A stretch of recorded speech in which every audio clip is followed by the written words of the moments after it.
Okay, thank you so much. Bye. Okay, now I have 25 minutes before I have to go pick up dinner. I'm doing this. Hello, everybody, and welcome back to Discovering Fandoms. I have been gone for a month, and I have a very special reason for that, but I won't talk about it because this is not the appropriate video. Let's jump into it. Today, I am talking about Pokémon, mostly because I don't have the games yet, so I need to get my fix in some way. Okay, let's start with a very brief summary of how it all started. The Pokemon franchise was created in 1995 by Satoshi Tajiri, Ken Sugimori, and the companies of Nintendo and Game Freak. And the first Pokemon games was released in 1996 in Japan as Pokemon Red and Green. Many games in this series, in this whole Pokemon universe, have been created since then in the last 20 years. So let me give a brief Pokemon count and, chronological history of not like the entire series, but like the games themselves. So in Gen 1 was globally available in 1998, and instead of being called Pokemon Red and Green, it was called Pokemon Red, Blue, and then the coveted Yellow for the Game Boy Color.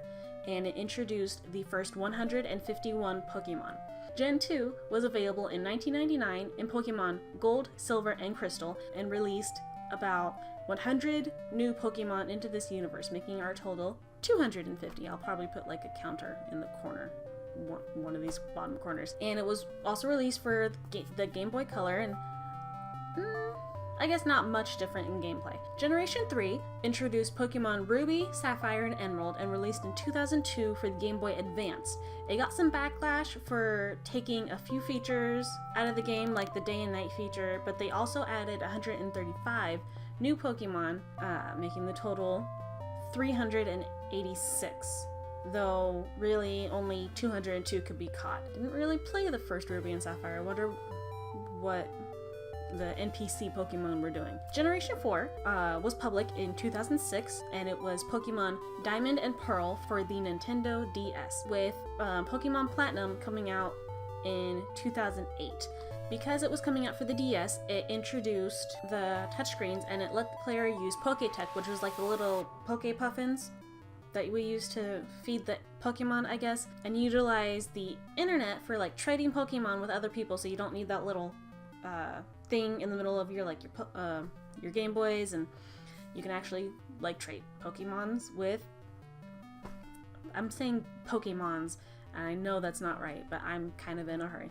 You can trade other Pokemon with other people through the internet, and that was super cool. In addition to the new features, we also got 107 new Pokemon, making that 493. That's a lot of Pokemon. Generation 5 was Pokemon Black and White, which released in 2010, adding 156 new Pokemon, 649 in general, because I did that math on my calculator, and it is on my script right here. I did not do that in my head. I am not that smart.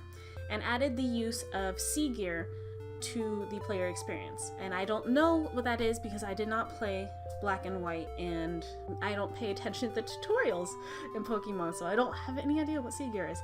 They released Black and White 2 the following year that had, it was kind of like the sequel, and it actually played out differently depending on how you played the first one. Now, jumping into Generation 6, in 2013, Pokemon X and Y was finally released for the Nintendo 3DS, adding only 72 new Pokemon, which was a little lower than all the rest, but it gave us a good total of 721. But it also added the new Pokemon type, which was Fairy, and also added the concept of Mega Evolutions, which we should all know by now. Mega Charizard and all those other ones. In doing this, they decided to give us remakes of Generation 3 games, Ruby and Sapphire, in 2014, keeping up with the new concepts that was added for Generation 6. So it's not entirely a new game, but I can't say that because I didn't play the first one. And last but not least, Generation 7, this one that just came out this year in 2006, Pokemon Sun and Moon was finally released, and it only gave us, so far, I think the grand total was 41 new Pokemon, but they also gave us the another new concept of the Alolan forms, which is, I think there was only 17 if I found my information correctly. So the grand total of Pokemon now is 762, but I won't count the Alolan forms because they're the same Pokemon and kind of the same powers, it's just different regions, kind of like how horses from Finland are different from horses in America. So that is all the generations so far. As of 2016, there are 7 generations, 762 Pokemon in this wonderful universe. The game itself is actually really simple. You as the main character have come of age and are ready to start your own adventure with your very first Pokemon. With the help of your town's professor and a few of your peers who also need to start your journey with you, you explore your region, find all the different kinds of Pokemon that are around in order for you to become a Pokemon master. And on your journey, you help your professor do research on the Pokemon in your region by battling them, collecting information on them in your Pokédex, and also creating your own team of Pokemon, which kind of are just meant to be your companion throughout life after your journey is done, I guess. Yeah, that's basically the plot. You battle people, you battle other Pokemon trainers, you earn gym badges to show that you have a right to be an actual adult in this world, I guess. I shouldn't sound critical about it because I'm not trying to be. It's a really, really fun game. I love it. But it's just weird. If you try to think of it the same as like our world, this is a rite of passage story, and this is your trial to become an adult, kind of like a bar mitzvah for Pokemon. My thoughts on this game have always been really positive. I got out of the Pokemon fandom for a while because I didn't know the internet was this kind of weird amalgamation of people that had the same interests as I did for a while, so I didn't know anyone else played Pokemon. I live in a very small town, and we got our first video game store around 2009, maybe? I don't know. The Pokemon universe I have always been a big fan of. My first encounter with Pokemon was actually me watching my brother play Pokemon Blue on our Super Nintendo, because we had one of those cartridges that you can put your Game Boy games in, and we could play it on TV, and it was super fun. I am the biggest nerd about it too. I've four like one of those original red collector's books full of them. I took my brother's and sister's Pokemon cards. I have the Pokemon board game that you play with your cards, and it has dice and little like figures. I'll take pictures of them and show you right here.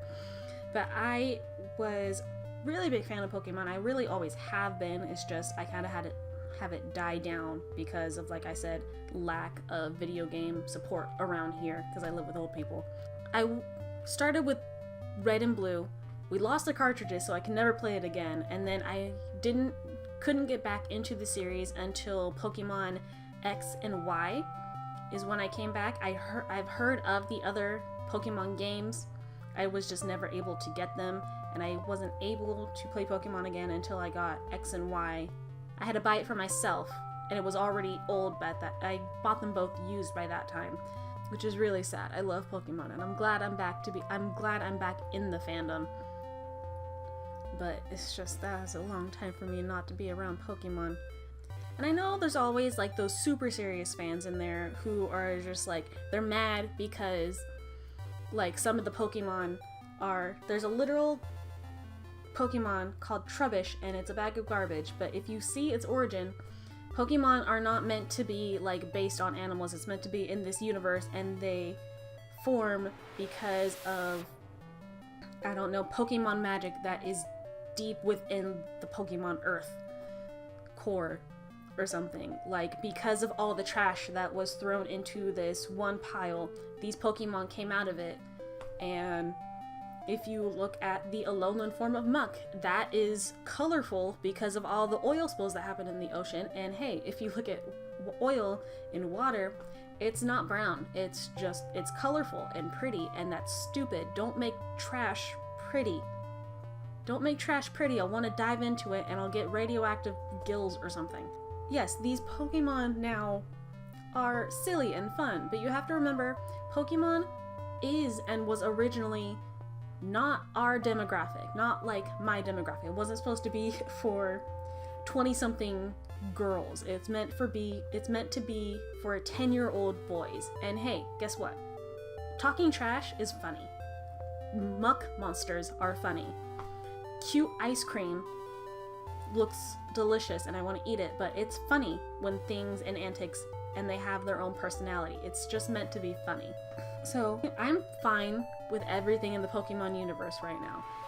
A little scared when you like go into the history and like see their origins and what they actually do when Pokemon are left to themselves. You get kind of like this realism into it, and that's scary, but it's also really fine. If you go into the animal kingdom in our universe and let them be, it's scary and you feel like you need to protect them, but it's absolutely fine. That's nature. They take care of themselves.